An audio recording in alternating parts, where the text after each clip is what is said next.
In the heart of Luxor, where the eternal flame of the afterlife flickered, the earth yielded its secrets, and as the first rays of dawn touched the Valley of the Kings on November 26, 1922, the world shifted on its axis. For there, amidst the silent sentinels of ages past, the tomb of Tutankhamun lay unveiled, a gateway to a realm where pharaohs slumbered.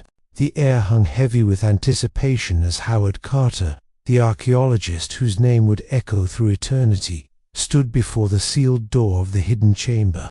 His hands, calloused by years of relentless pursuit of buried treasures, trembled not with fear, but with the heady excitement that comes from standing on the precipice of history. Beside him, Lord Carnarvon, the patron whose wealth had made this audacious excavation possible, shared in the elation tempered only by the knowledge that his fragile health might not withstand the rigors of this extraordinary quest. Within that shadowed tomb, untouched for millennia, a pharaoh lay entombed, his eternal rest undisturbed. But as the dust of ages stirred, a chilling thought crossed Carter's mind. Was he about to awaken a slumbering evil, unleash forces best left to rest in their silent, eternal slumber? The sealed door was a barrier not just to the hidden chamber, but to the realm of the dead, a boundary between the world of the living and the shadowy domain of the pharaohs. It was a threshold that human curiosity had often breached, but never without consequence. For centuries, tales of the pharaoh's curse had spread like wildfire, each story adding another layer to the legend, each account weaving a tapestry of fear and fascination. And as Carter prepared to unveil the mysteries held within, he knew he was treading on hallowed ground. The curse, whether real or imagined, was a palpable presence, a spectre that loomed over the excavation like a vengeful spirit waiting to claim its due. Yet the allure of the unknown proved too strong to resist. With bated breath, Carter commenced his task, each stroke of his chisel echoing in the stillness of the tomb. The air grew thick with tension as the first rays of sunlight pierced the gloom, illuminating the entrance to the hidden chamber. And as the dust settled, revealing the breathtaking spectacle within, a realization dawned on Carter. He had not merely uncovered a tomb, he had stumbled upon a Pandora's box. For as the treasures of Tutankhamun's eternal resting place were brought to light, it became clear that the pharaoh's curse, if indeed it existed, had awakened. The artifacts, many crafted in the pharaoh's likeness, gleamed ominously in the flickering torchlight, their silent stares seeming to hold the weight of ancient curses. Each golden mask, each chariot, each relic whispered tales of a power not yet relinquished. And as the expedition pressed on, unearthing more relics, the atmosphere within the tomb grew heavy with foreboding. The walls, adorned with hieroglyphics that hinted at the pharaoh's journey into the afterlife, seemed to writhe and twist, as if disturbed by the intrusion. The very air grew colder, carrying with it the scent of decay and the chill of 1,000 years.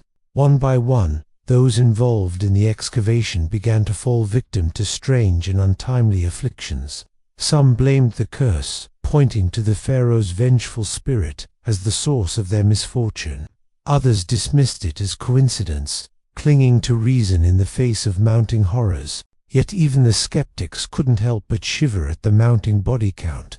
And so the race against time began, fueled by scientific curiosity and spurred on by the macabre dance of the curse.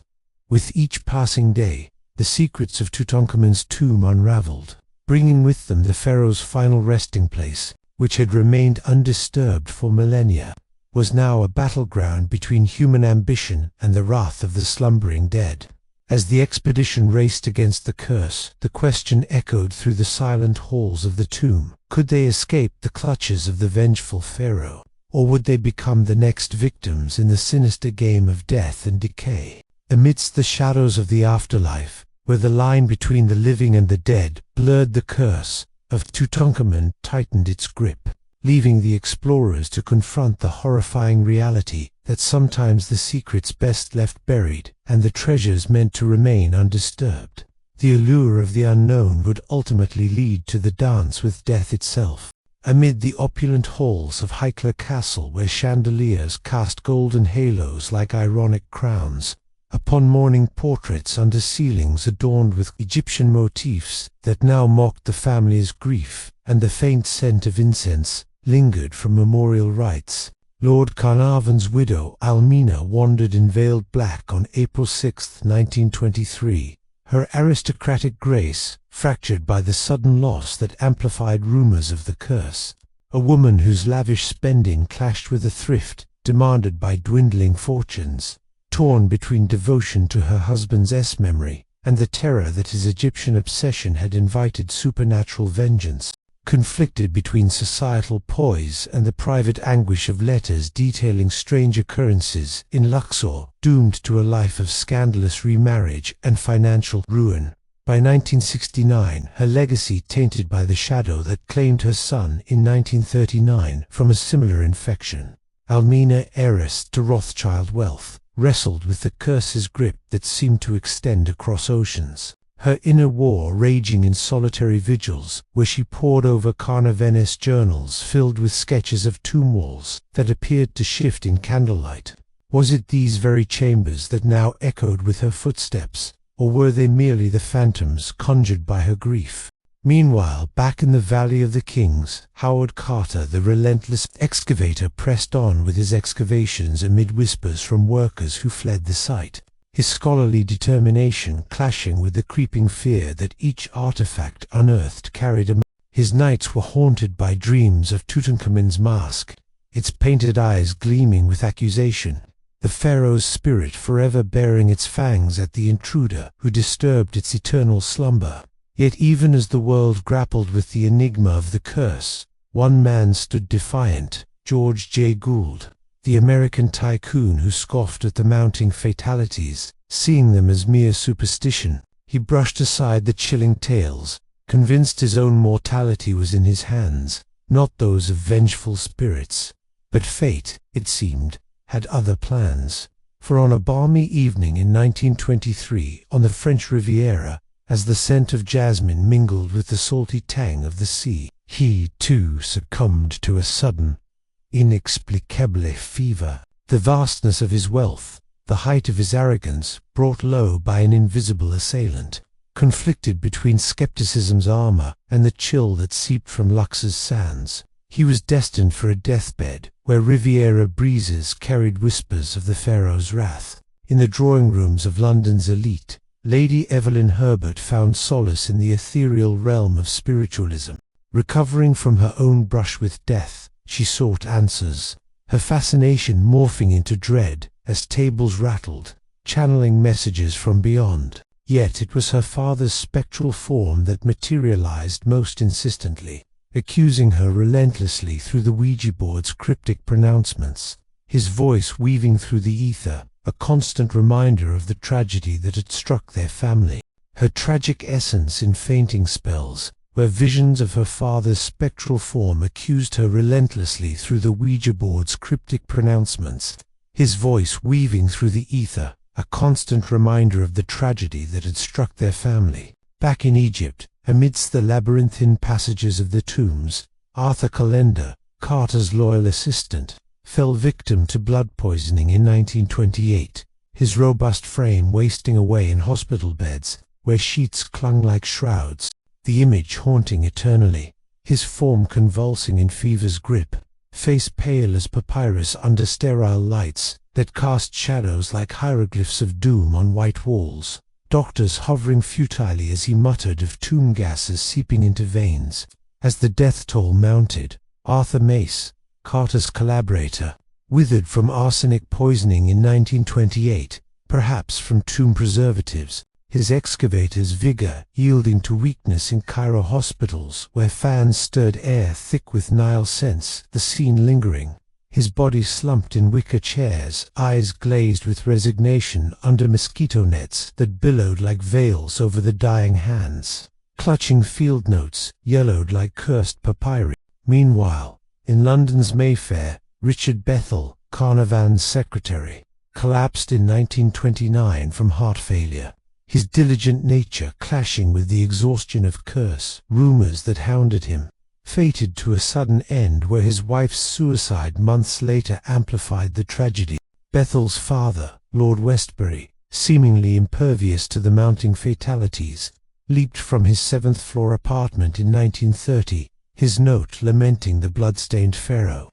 The haunting tableau, his form plummeting through London fog, face twisted in despair's mask as streets below blurred like rivers of oblivion. Though Carter dismissed the supernatural, his letters to Almina revealed a troubled conscience. Amidst the mounting deaths, he confessed his unease, the relentless excavations continuing as if in defiance of the valley's wrath, each discovery bringing them closer to the Pharaoh's heart, yet also deeper into the curse's snare. The valley's heat oppressing like the Pharaoh's unyielding gaze, the very stones seeming to close ranks against the intruder who dared disturb their ancient slumber. And so the tale of the curse weaves its intricate web across continents, entwining lives in its chilling embrace, from the opulent halls of Hykla to the sun-baked tombs of the Valley of the Kings. The specters of the Pharaohs loom, forever entwined with the legend of Tutankhamun. He was an Egyptologist, a man dedicated to shedding light on the mysteries of ancient Egypt, but sometimes the darkness had a life of its own. It seemed to reach out from the shadows, whispering tales of woe and ruin. It was the stuff of legends, the curse of the Pharaohs, and it all came back to one man. His name was Howard Carter, and in the year 2025, his story was more alive than ever. We are looking at a painting of King Tutankhamun's tomb. The painting is done in the style of ancient Egyptian hieroglyphics. This is how people imagined the entrance to King Tutankhamun's tomb in 2025. Carter was the British archaeologist who discovered the tomb of the Boy King in the Valley of the Kings in 1922.